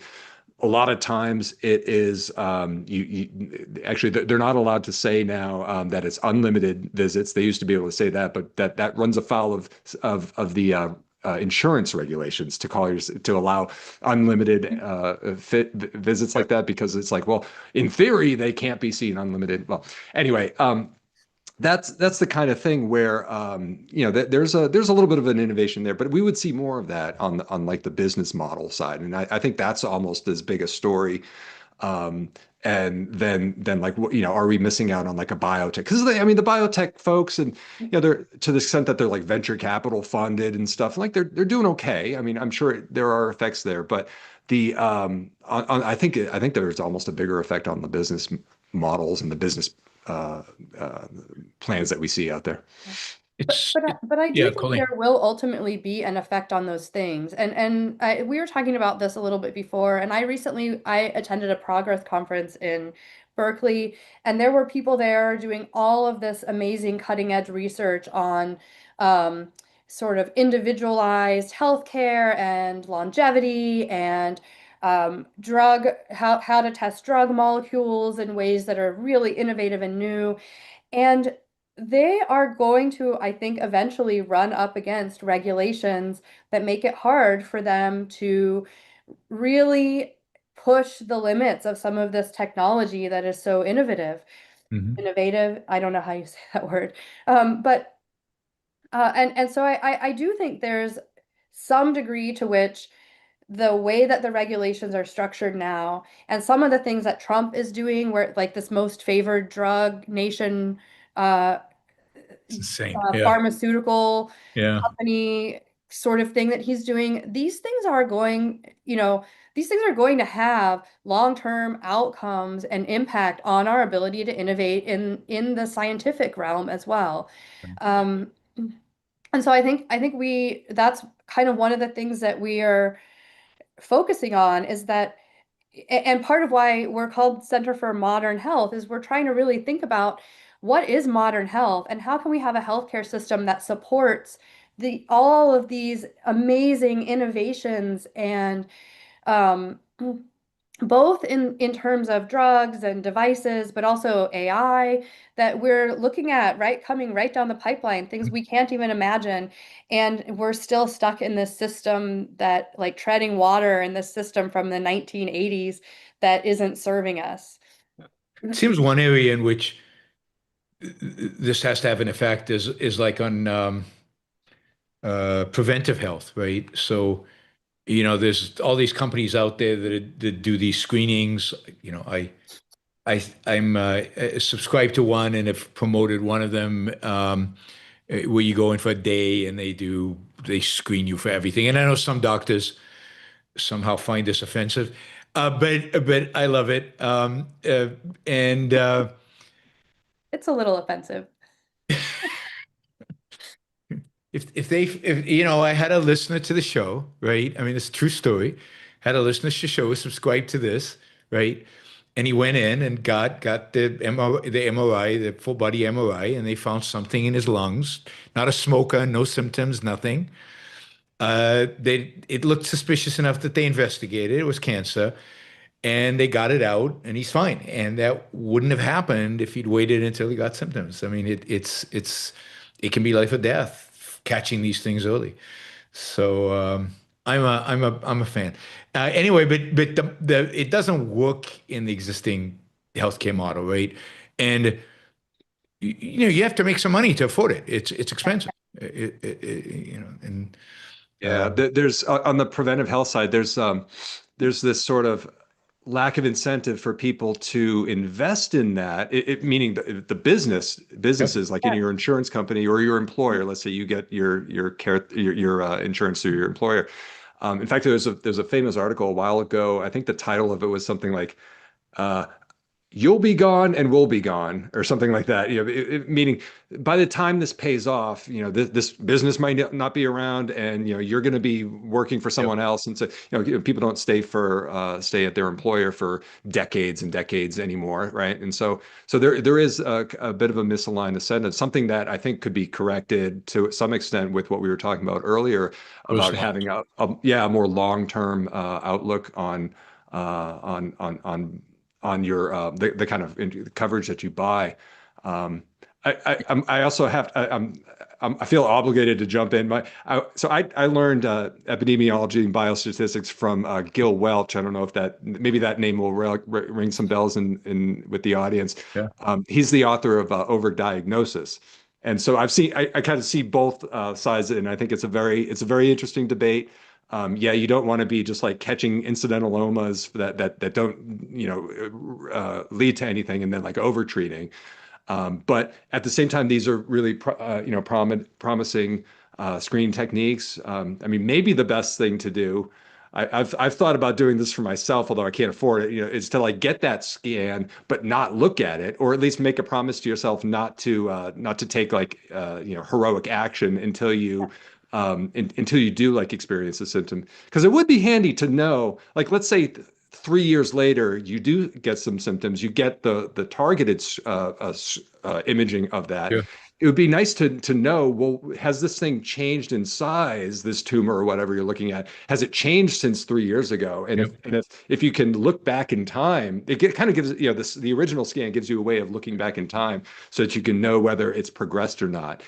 So you have to be good you have to accept the false positives, right? Yeah. So you have to be good at that. So I did it, I don't know, 20 years ago, I did a full body scan, and they found this on my kidney and this on my liver and some nodules in my lungs and everything. I said, okay, we'll do another scan in 6 months and we'll see if anything changed, and do it again 6 months and everything's about the same. And okay, I'm fine. Now, I know people who would freak out from the first one and would lose it and do biopsies on all of them. And that is a disaster. So you have to have the right attitude going in, knowing exactly what's going to be found. And I actually enjoy the process. I like data. So if there's data on my body, give it to me. I mean, knowing is better than not knowing, is my view. Well, yeah, it sounds like you were able to keep that all in context and make an informed, rational decision about it, not freak out right away. And now, 20 years later, I still have those same things, right? Yeah, we still monitor, and I do it once a year, and we still monitor it. And as long as none of them change in size, or if they change in size a little bit, we're good. But we have a benchmark. We know exactly what we're monitoring. So. Yeah. Gil Welch would say that you have a bunch of tortoises, so they're very slow moving. They don't progress. There's maybe not. They're never going to probably never harm you. But what you do want to kind of catch, if possible, is the rabbits. the Yeah. kind of quick moving, because you can maybe fence those in. They're quick moving, hard to corral. You can't do anything about the birds. That's his that's the full metaphor there. And I'll stop with that though. But All you're right, wrong. What yeah, Ray. I think, I mean, if we're talking about preventative health, I think we should also contend with the fact that within the current situation, we're being told by people like RFK that, well, we have a sick care system that only rewards treating you once you're sick, and clearly the free market has failed at investing in preventive health. So, like, we need the governments to play a bigger role. But what people just don't realize is that the reason why there isn't more investment in preventative health is because we've gotten rid of the incentives, right? When uh, before insurance started playing this huge role in funding most healthcare services, there were other models which did incentivize preventative health, where what was being monetized was the patient's health on its own, where the doctor, in a sense, had an incentive to make sure that they prevented their patient from getting sick, because if they got sick, well, that meant more expensive care, and you come up with an agreement with your patient that we're gonna take care of your health and for a certain amount, and if you get sicker, well, then like that, it's on both of us to actually keep you healthy. Yeah. But the AMA said no, like we want to maintain the fee-for-service model where you're being paid for a particular procedure, right? And we're going to have insurance pay for that. But what does that do? That fragments care. Then, like, you're focused on procedures, and it's not this idea that, well, the healthcare system focuses on sickness because that's where the money is. Is that no, the healthcare focuses on sickness because that's how we've constructed the system, and we need freedom in order to monetize our health long term. But those are not the decisions that were made, and so it's just a complete myth that there's no money to be made in preventative Oh, health. of course not. Of course, it's The a reason there is that we lack don't of let it. business models and Yeah. innovation in the business models that have to do with it. But I find it interesting. This service that I do once a year, where I do scanning, they are now offering like something like $1 million if over the next 5 years, for certain cancers, you're diagnosed with stage 4, right? So they're saying if we miss it and you get stage 4 because we missed it, we'll give you $1 million. Wow. So that's Yeah. things like that are gonna. I Yeah. think you're gonna see more of that evolve and provide kind of incentives. That's pretty cool. The only other thing that I've seen that's like that, I think it might have been Geisinger Health who like guaranteed their own heart surgeries a while back, or something along those lines. Yeah. That's really cool. I do think you would see more of that. Yeah. Yep. Right. Wes says, continues, what is the trend of concierge medicine in the United States? Has it flatlined or is it increasing?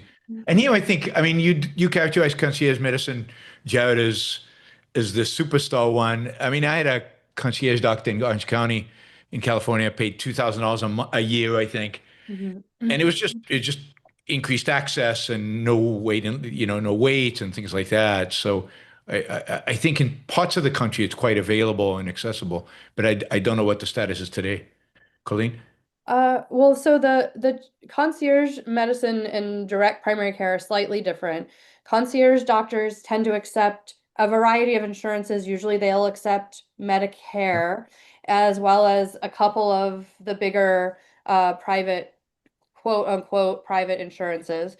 And then they charge a separate fee to the patient for the access, and sometimes they'll include like weird things like nutrition counseling, and they'll have a fancy office, and you can, text them, and Yeah, email and text was a big deal, I think. things like that. So, and so that's kind of one version. And then direct primary care is they've opted out of Medicare and Medicaid, and they only take cash, and usually you pay a subscription fee that's somewhere between $70 and $150 a month. Sometimes it's a little more. Although the big beautiful bill capped it, so there's a maximum amount that you can pay, unfortunately, which just is frustrating because that would be a way that you could drive innovation if you had like some of those practices would be able to innovate more and do more interesting things if they could charge a little bit more money, but that's Sure. not an option. In any case, so both I don't have exact numbers, but I wrote about this maybe 6 months ago, and at the time when I was writing about it and researching it, both of them are growing slowly. Both direct primary care and concierge practices are growing. And frustratingly, there's a little bit of a cultural backlash against them from other doctors who are accusing them of doing things like abandoning their patients, abandoning their colleagues, to who now have to struggle in the traditional healthcare system where they can only see one patient, where they're at like 7 to 10 minutes per patient visits. Now the primary care doctors have to take over all that work. And there's this real sense that that direct primary care and concierge doctors who have left traditional medical practices for direct primary care and concierge medicine are kind of selling out. And it's pretty unfortunate because I think, what they're actually doing is saying, here's how I want to produce. I want to be a producer in this way, in a way that allows me to have a relationship with my patients, to make money doing something that matters to me. And so, but yeah, Yeah. they are growing, so that's a good sign. It's just hard for them to grow, like I said, because you either have to be in one world or the other in many ways. One thing about direct primary care, or rather the direct primary care movement that I think is interesting to point out to your audience is that while it's true that what motivates them is, well, I want to get out of this system, I want to become my own business person and whatnot. I think there's psychologically a lot of healthy reactions there. But unfortunately, if you talk to some people in that space, they will criticize direct primary care doctors who want to scale that model, right? Like they want to like partner with like a big corporation so they can duplicate it like a franchise model. And they're like, "What are you doing? You're like reintroducing like Corporate. right." And so just just imagine that as a doctor trying to escape the system of where you're being paid by insurance and like you have all these regulations on you, that you're escaping that, and then you're being told from the other side that, well, you just be your own boss, but don't grow. It's like that's just absolutely tragic. And so like me speaking to some people in this space who are more sympathetic to working with corporations to scale healthcare, they told me that when it comes to a more kind of cultural embrace of free markets and like a capitalist ethos, you might have more luck looking at people coming from the certain sub specialties rather than Rather private. than private care. They'll be Like more along the open lines. to because they also like realize that like high tech work requires a lot of capital, and it can't just be like a mom and pop store. You need like a big building and things like that. And so maybe culturally, that's like the spearhead of the embrace of like a more kind of capitalist mindset in medicine. Yeah, like some of these surgery centers, Yeah. like Surgery Center of Utah, or I forget exactly what it's called, but it's like a direct primary care surgery center. Surgery center. Wow. Okay. Direct care, I should say. All right. Molten Splenda asks, since consumers are variable in their ability to pay or even plan to insure themselves, and if the government is removed, what payer system, insurance, cash, or HSA, would be attractive to both doctors and hospitals?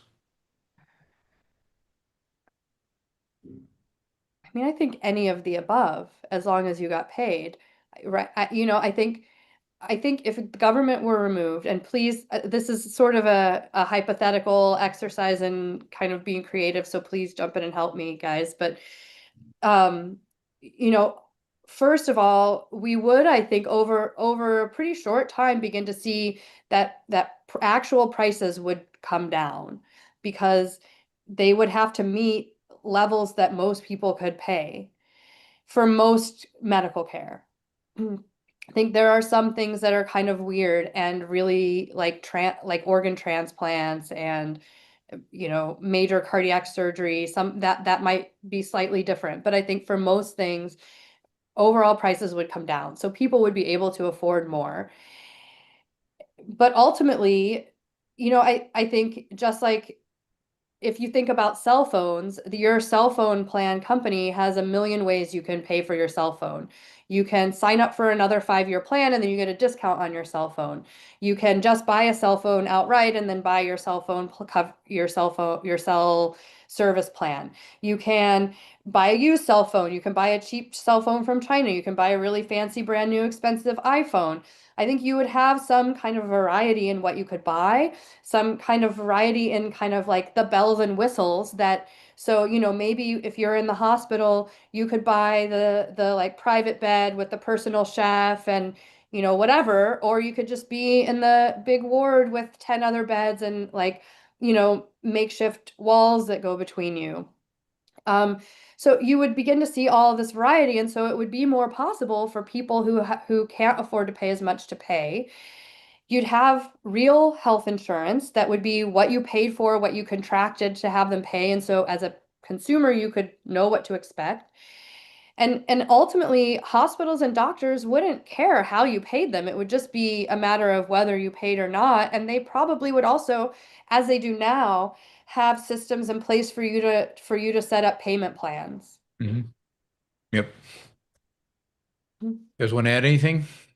No, think I mean, if I was, I'm tempted to, what was it, Morton? Is that the name? I'm tempted to Molten say, Splendor. It's a great I'm about to- name. I was Molten tempted to Splendor. say, well, say more because I'm curious, like what premise he's on there. But no, I mean, I agree. I think there Tell would be me a more lot about of new variety that would seek to try to address each of these markets. I mean, we have. Look at when you buy, I don't know, you go shopping for a car. You can, if you want to spend $500,000 on a car, you can do it. Somebody will sell you a luxury sports car that has all sorts of amazing things. And if you yet at the same time, we managed to find there are car makers that make cars for the new college graduate who doesn't have much to spend on a car.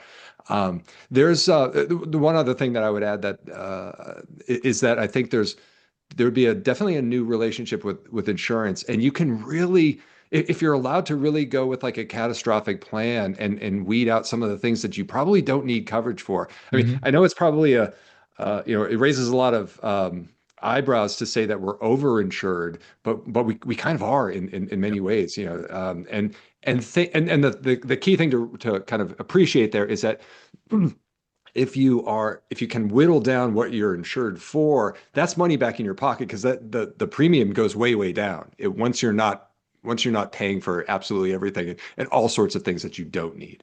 Well, Yeah, I what mean, we have, sorry, go ahead, Colleen. what we have now, we pay for absolutely everything Everything. except what we really need. Because when there's a catastrophe, then the insurance comes back with their prior authorizations and doesn't cover any of it. Mhm. So, And- we have this weird kind of bait and switch thing going on that is worse than any insurance that we would buy if we had a real free market. Yeah, and all of that is a consequence of regulations, right? I mean, my insurance policy in California covered acupuncture and Massage. pregnancy, even though we were too old to have kids, and a million other things that we didn't want, we had no interest in, and would easily, get rid of and minimize the policy to just the things we actually needed. I've often wanted to sort of on the back burner here. One kind of empirical research study that would be really interesting is to really take a close look at everything that is covered in, let's say, your average insurance policy, and sort either whether you subtract out the things that you don't think you would need, or you start from scratch and just add the things that you do need. The idea would be, I wonder what insurance would really cost if you just limit it to the things that are truly like insurable events, right? Yep. Even just that, things that are like out of your control, unusual, things that you can't contribute to in any way. You didn't cause it. It's nothing that's like a consumer item that you want, right? Like there's a reason we don't put like plastic surgery on most insurance plans, right? Things that you would actually like desire to have, that those aren't insurance or insurable events and they I think somebody once calculated it would be cheaper than your cell phone bill, significantly cheaper than your cell phone bill. And therefore everybody could afford it. Yeah, I think it really would be very affordable. I think that the role of teaching hospitals would also be different, right? Because I mean, in graduate school, I needed a psychotherapist, and I couldn't afford it, so I went to the psychology department and got seen by a very good PhD student in psychology, and that's what teaching hospitals used to be. Is that like you would get high quality, affordable care where you just pay like a small amount, because the trade was is that like, well, you're not going to get like the top surgery guy, but a lot of these medical residents, like there's a like a selection effect. They're very good, and Yep. they provided a lot of free or essentially subsidized care that they subsidize themselves. I mean, we have that for dental care now. I got my wisdom teeth removed in college when I couldn't afford to pay for a real oral facial surgeon at like University of Illinois at Chicago Dental School. And I paid $80. And the only reason I paid the $80 was because I wanted them to actually give me some like medication to make me forget instead of just numbing my numbing me up with Yeah. lidocaine. And so I was like, oh, I think I can find $80, but I couldn't have paid the several thousand, Sure. you know, that so All right. Neo asks, which way do you see healthcare going for replacing limbs and organs? Are we more likely to use robotics to replace them, or more likely to use lab-grown human organs? Feel like that's more of like a biomedical question that I'm not Yep. qualified to speak on. But certainly, like, if you allow the profit motive to reign in this area, you will definitely have a lot more people trying to find alternatives for expensive organ transplants, which fail, right? Like they only last for so long. But I'm not a scientist, so I'm not going to speculate on Yep. which direction it would go. although I do know there's a bill before Congress though that is offering to pay people something like 15,000 or 50,000, I can't remember which it is, for a kidney. Oh, really? Donate a kidney, you can make some money Yeah. I don't think it'll pass. paid for by the government. I suspect it won't pass. Piece of There's a trivia is real that resistance to the idea of paying people for their organs. yeah, Iran is the only country where you can. Oh, God. It's a little piece of trivia there. Yeah. Let's not go down. That's a whole different story. Yeah. But although was he asking about organ transplants or like prosthetics? Asking about whether we think replacement organs are going to be robotic or grown from human cells. Yeah. So I More of a think they science will question. most likely ultimately be grown from human cells. And the reason is because we already have some robotic replacement organs. One of them is called LVAD, a left ventricular assist device. It's a pump that goes in your heart and pumps your blood. And you have to have a wire that comes from your heart out through your stomach and then connects to a battery. You have to be connected to a battery 24/7 or plugged into the wall. It's actually amazing. It is a bridge to heart transplant for many people, or for older people who can't get a heart transplant because they're too old. It can add like 5-ish years to your life, which is a lot. You know, you could see a kid graduate from college or get married or meet a grandchild. So it's pretty awesome, but it's also really cool because you don't have a pulse anymore when you have it, because your heart is just constantly, the blood is just constantly going like Interesting. through your body. So it's really fun to take trainees like med students and ask them to find the pulse on that person, and then they like flip out because the person doesn't. Sorry, that's like a. But in any case, there are a lot of problems with it. They're really prone to infection. If the power goes out, the patients have to go to the hospital to get plugged in. I mean, it's just like it's really, really difficult. They're prone to forming blood clots, but then at the same time, they'll eat your blood up and cause you to be anemic because they cut up the blood cells. So it's just these mechanical organs, like in an ideal, they seem amazing and they are amazing in many ways, but they also have so many problems that we really do need to find a better bio kind of prosthetic solution. Sense. Marilyn says, thank you, Jared, Ray, and Colleen, for your work in promoting freedom in healthcare. Many people think healthcare should be free because they need it, but it makes doctors slaves and someone has to pay. Government involvement in healthcare is horrific. There's no question there, but thank you, Marilyn. I will say, Raphael, yeah, I'll go jump ahead. in with one quick comment. And this kind of gets back to like the vision of health being like the start of it, which is that like when you're having the conversation with people and you put it in the terms, right, like of would this be something that you want? Do you want control over how you pursue health and the freedom to do so and everything? You know, like when you do come across somebody who is just like really fixated on the need aspect or the, you know, what about the person who can't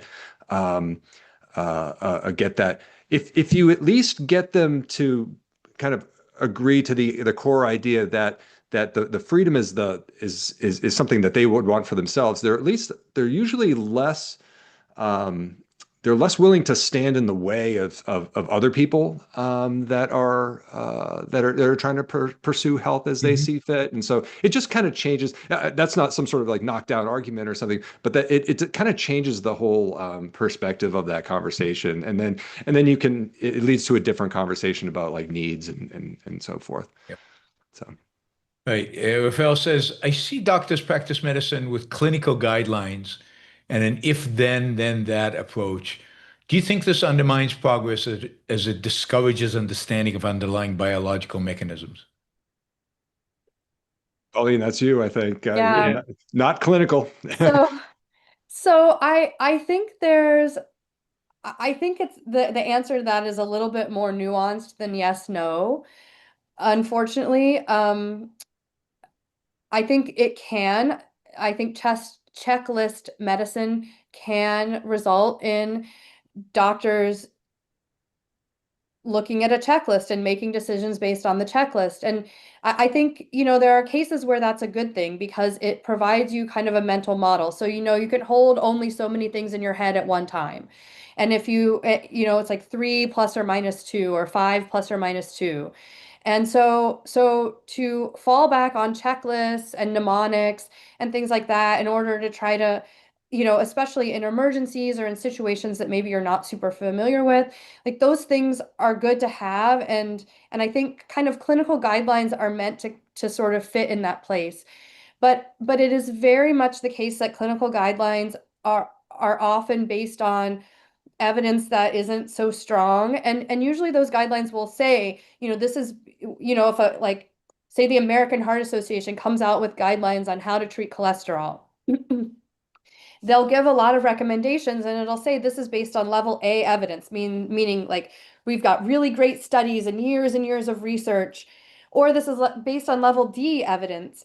And a lot of people will read those guidelines and maybe not recognize how good the evidence is for some of the things that are there. And so, yes, I think guidelines can be kind of a crutch for doctors, kind of can move them away from making individualized decisions for their patients.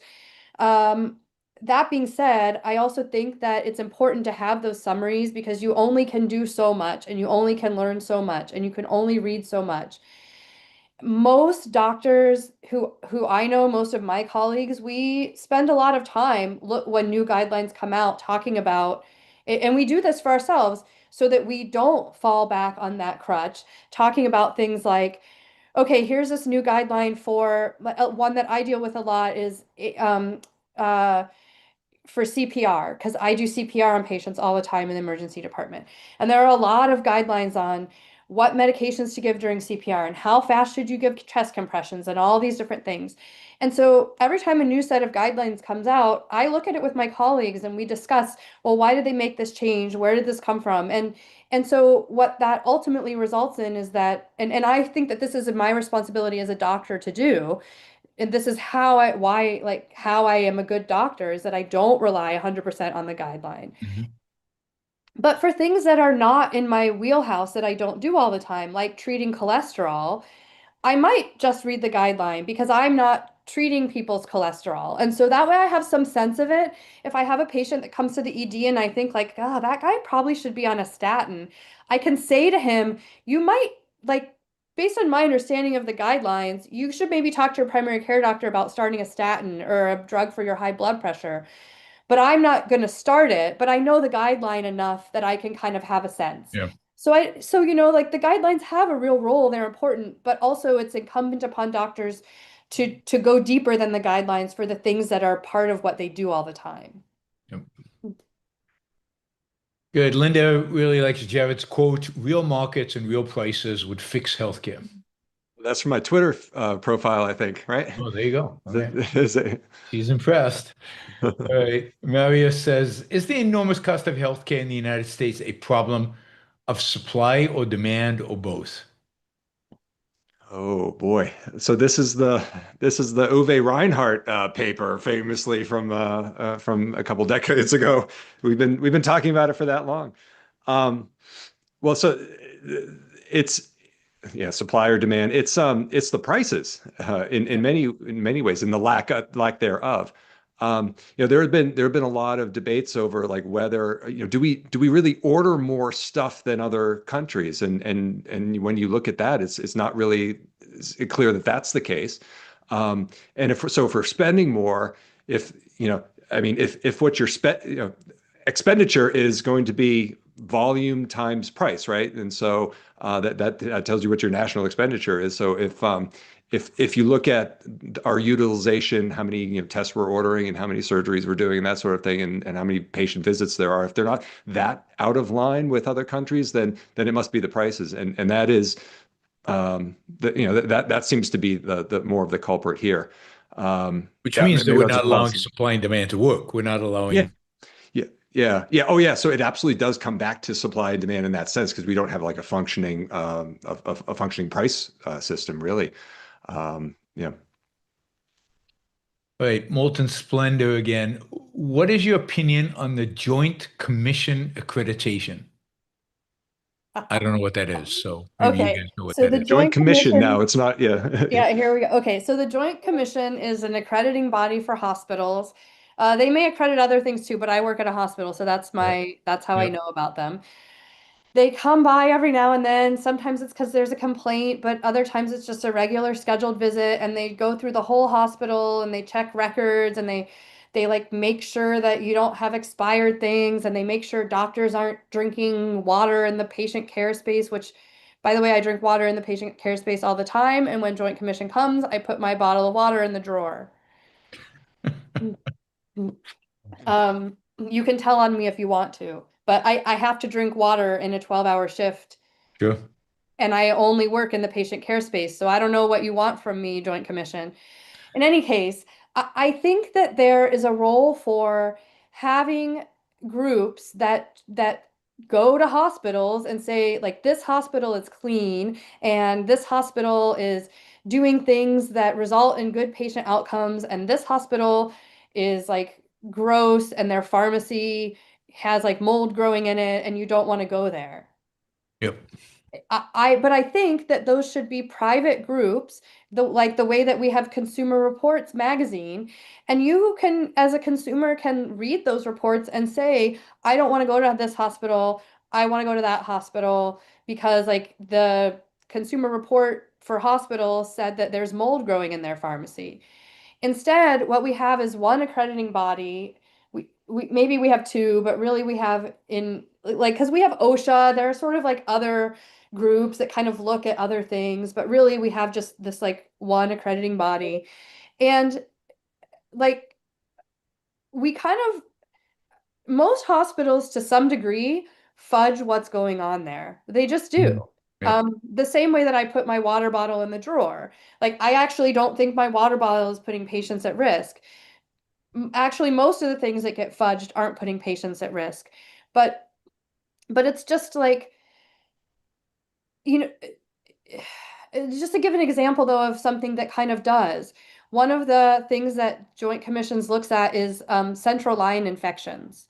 So if you have some number of central line infections, so a central line is a big IV that gets put in the veins of your neck or your groin, like in your inguinal area, in order to deliver like really strong medicine that either would hurt your arm if we put it through the arm, or is active at your heart, and so you need to deliver it right to your heart. So we put those lines in people all the time, and there is a slight risk of them getting infected, and those infections are worse than like a regular IV infection because the IV goes down to your heart. So when we put those lines in, we do like a whole sterile thing like in the operating room, but sometimes they still get infected. So if they get infected, you get dinged by Joint Commission, and if you have some number of infections, then your hospital like goes down in ranking. So instead, what we started doing is putting in this thing called a midline. Well, a midline is this like tunneled IV that starts like here and you tunnel it through the arm into your heart. Well, and they don't track midline infections, but it's still an IV that goes right into your heart. It's just Joint Commission doesn't track the infection. Yeah. And you don't have to do the whole sterile field for it because Joint Commission doesn't track the infection. So now you're doing this like you're clean, you're like doing sterile gloves and sterile stuff, but it's not as sterile. So your actual risk of infection is like a little bit higher with the midline. So personally, I don't do midlines because I actually think that they result in us being.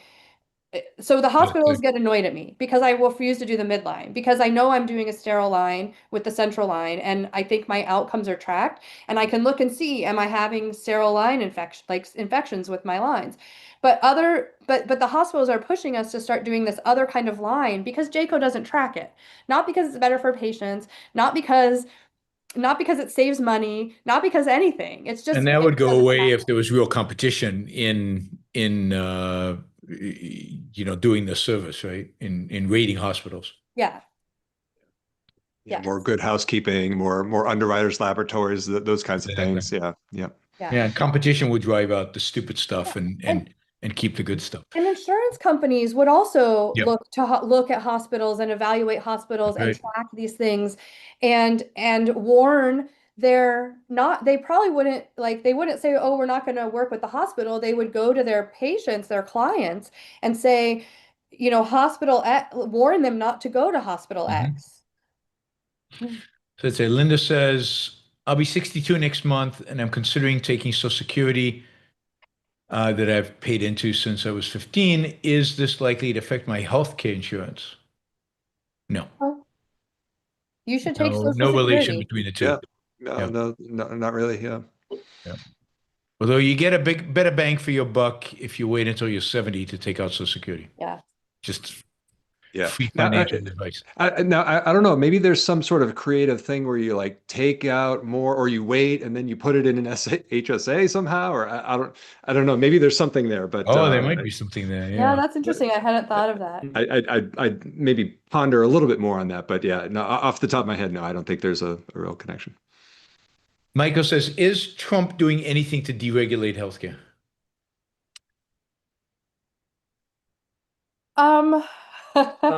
Perhaps. Yeah, little things, right? I mean, like even let's just to talk about the great healthcare plan there again, right? Again, there was as you'd expect, a bit of a mix. There's things in there where he talks about let's make more medications available over the counter.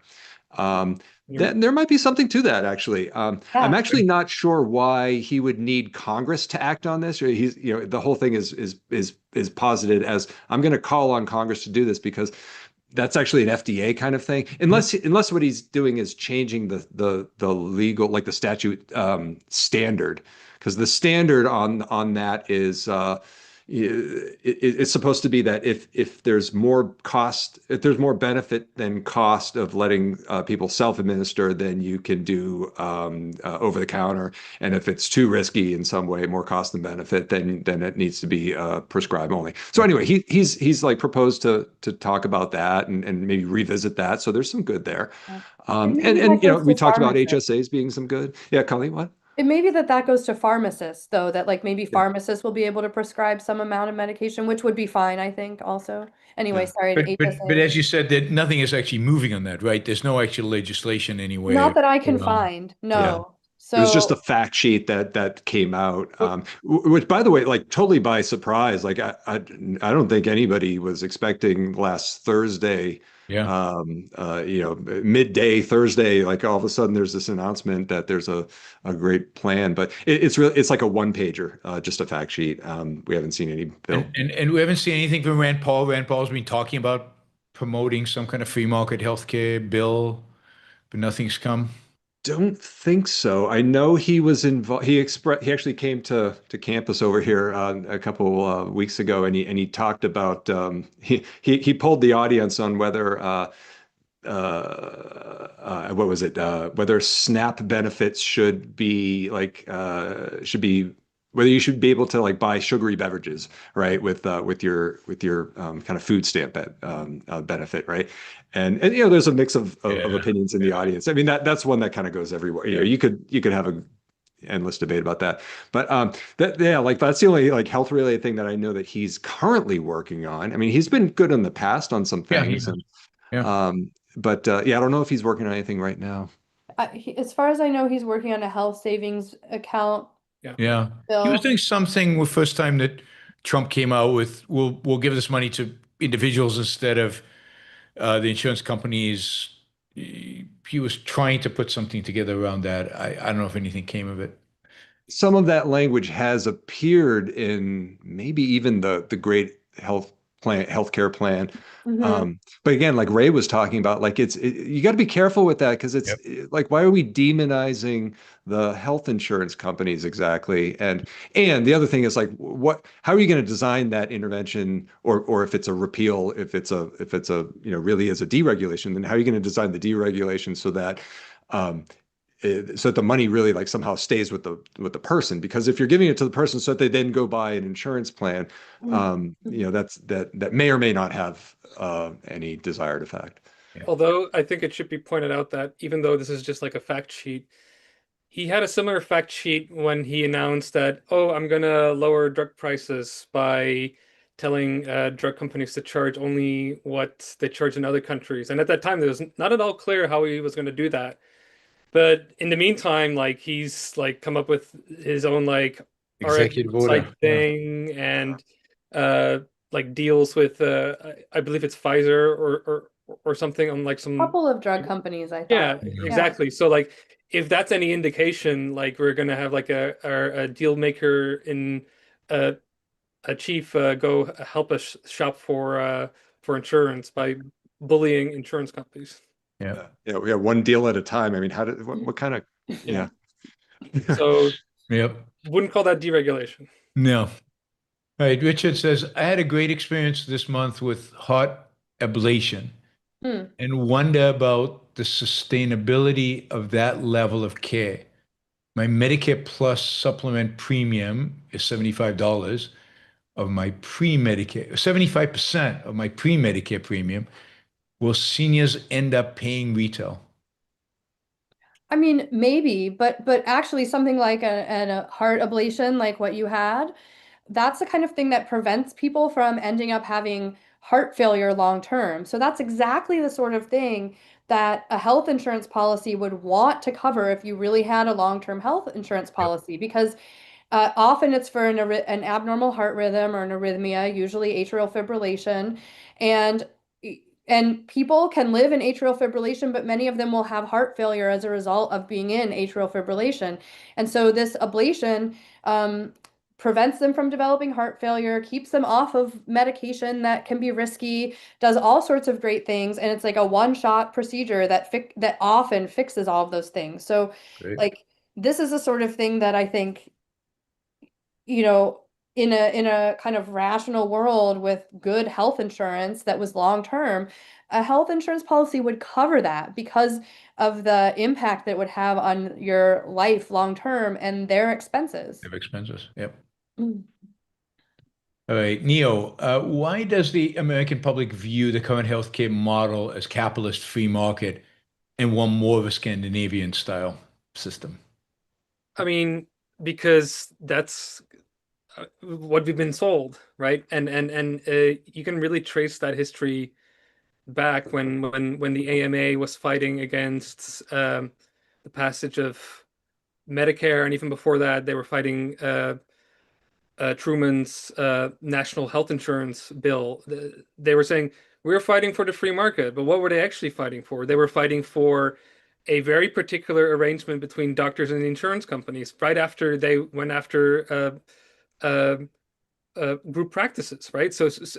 And right, like whereas if they actually let the group practices flourish, that would have been the free market. But they said, no, we want a particular arrangement, but we're going to tell the American people that this is the voluntary system. And like that kind of trick has been repeated over and over again. You see it now also with like Medicare Advantage, right? Like some kind of idea that by private companies taking your Medicare dollars, that this is somehow private, but it's not. There's all sorts of rules and strings attached to what they can do, and then also perverse incentives, right? So, like, in order for the government to get insurers to do Medicare Advantage, they told them, we're going to pay you more to diagnose all sorts of illnesses so that you can take on sicker people because we don't want you to be disincentivized to do that. Well, lo and behold, what happened? Like they started coming up with all sorts of fake diagnoses, right? People got sicker. Yeah, and then and then people say like, well, this is what happens when you let private insurers accept public dollars. Like, no, it wasn't free to begin with. Yep. Yeah. And just to be, the group practices that Ray is talking about, those were these groups of primary care doctors and specialists that were forming back before the Truman Plan a long time ago. And they were subscription based. So just kind of like what direct primary care is now, except they included specialists. They sometimes included some hospital stays, and you would pay a subscription fee to basically have all of your healthcare taken care of. Specialists were involved if you needed to see the cardiologist, if you needed your appendix out, whatever it was. But those doctors were literally run out of business.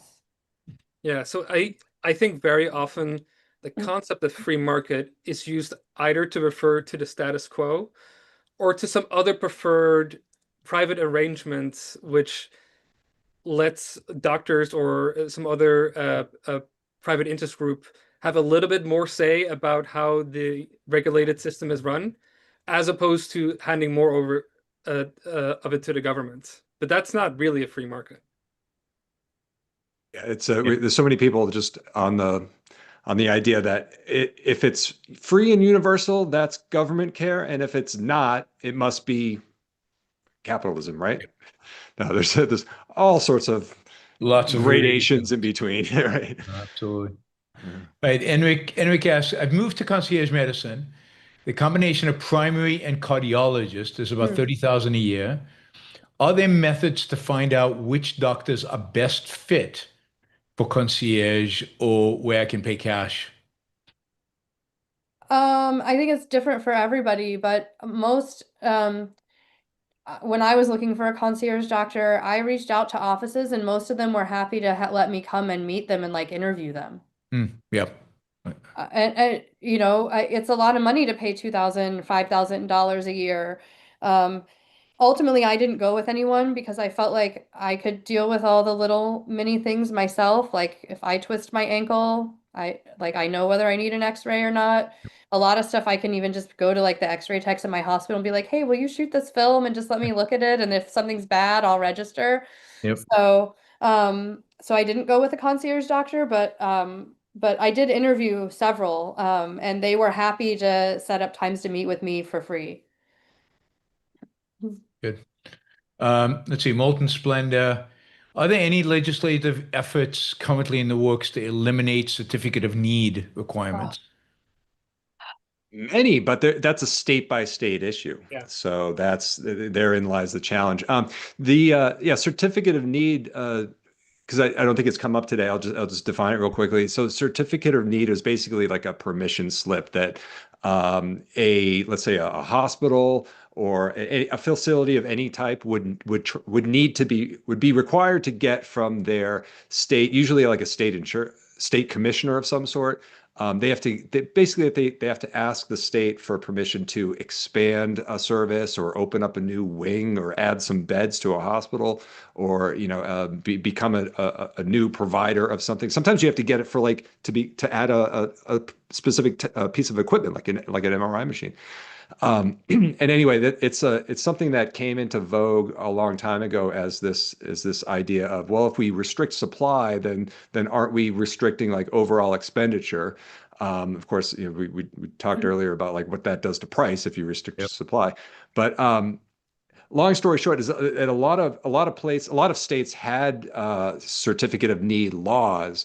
And then starting around like late 70s, early 80s, some states started getting rid of them, seeing that it wasn't really that effective. And so now, but we still have a lot of states that do have them. I want to say it's like 36 states that still have. A big deal during COVID, if I remember. Yeah. Right. Yeah. Because and there were some moments where some states would like repeal them. And so anyway, that has there's some activity there. And it's something that we deal with and we'll be writing about. And if any no, like the state that I happen to be in, New Hampshire, we actually technically got rid of our certificate of need law, but we kind of replaced it with something else that's not great either. And so there's still work to be done there. And anyway, there's just other states that will that where these bills will come up from time to time. So and the takeaway there is that unfortunately you have to follow each state individually, and so see what each debate is happening. Yeah, but this is something that hopefully at a national level, if it got enough attention, it wouldn't take that much to change, in some sort of omnibus bill to add something in Yeah. and just make a small change and they would be gone. Kind of wondered from time to time, is there some sort of test case that could, like, I don't know, declare them like unconstitutional or something? I mean, I see that's where I may be a policy guy, but I'm not a constitutional lawyer. I don't like know law like that. So I don't know, probably not, but or else Well, it at would have some been tried. point, if a hospital is denied expansion because of it, they could sue under the Constitution. I don't know how far that would get. Yeah. It's hard to tell how it would be interpreted. You'd have to ask somebody from IJ or Exactly. Pacific Legal Foundation. Part of the problem also though is that the certificate of need, the like decision on certificate of need applications in part is a little bit of like a community thing. And so Yep. large hospitals have representatives on that certificate of need board who will vote no on certificate of need applications they in order competitive? to decrease the competition Yep. that they face. So it's become it really is a major issue. And I think it is one of the things that would free up the producer side of things if we could get rid of them. Yep. Hmm. So we have, I don't know if any of you know anything about this, but they're asking about healthcare in the PRC. I assume that's China. Which is better or worse? Do you know anything about healthcare in China? Not a lot, but I'll say this, and maybe I'll be a little coy here, not use a name, but we have on our board a well-known, very thoughtful and good speaking objectivist who has spent many years in China living there. And he's got some stories, and so but I feel like I can't say too much more. Ray, you lived in China which I just recently learned. But you lived in China for a little while. Did you have any experience with it?